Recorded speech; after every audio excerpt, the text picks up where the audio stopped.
ఈరోజు చూడండి మనకి ఇంకొక కాయ పండింది, కోద్దాము.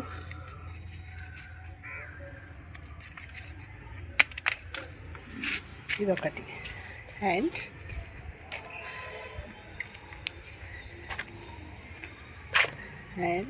ఇదిగండి ఇదొకటి పండిపోయింది. చిన్నగానే ఉంది కానీ ఎందుకనో పండిపోయింది.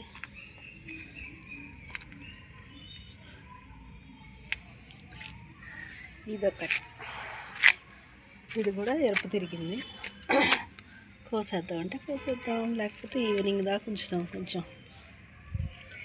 అన్నీ లాక్కుంటుంది కదా, ఇది ఉంచుతాంలే. ఈవినింగ్ వద్దాం, మంచి కలర్ వస్తుంది వీటికి లాగా. ఫ్లవర్ ఇది ఇప్పటి వరకు కూడా మనం అలాగే ఉంచాము. ఒక తల్లి పిల్ల, ఒక అక్క చెల్లిలాగా ఉన్నారు ఇంటికి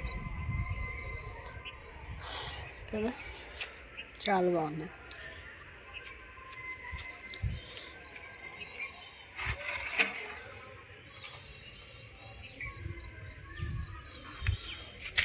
ఒక ఫ్రూట్ ఒక ఫ్లవర్ లాగా ఉండడం. ఫ్రూట్ ఒక ఫ్లవర్ లెక్క ఉంది కదా.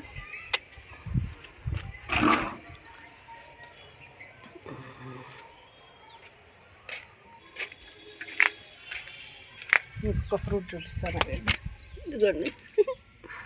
కాకరకాయ ఫ్రూట్ పగిలిపోయింది, పండిపోయి.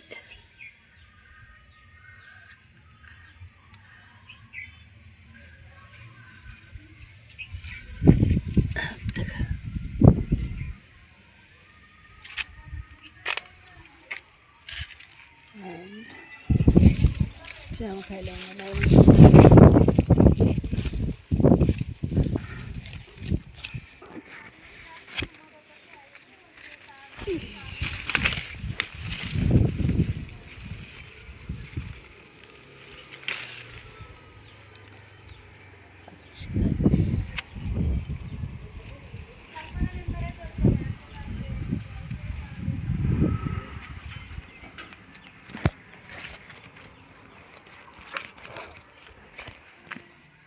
వీటితో పాటు తెల్ల వంకాయలు, వీటితో పాటు ఒక రోజా పువ్వు, ఒక బటర్ఫ్లై. ఇది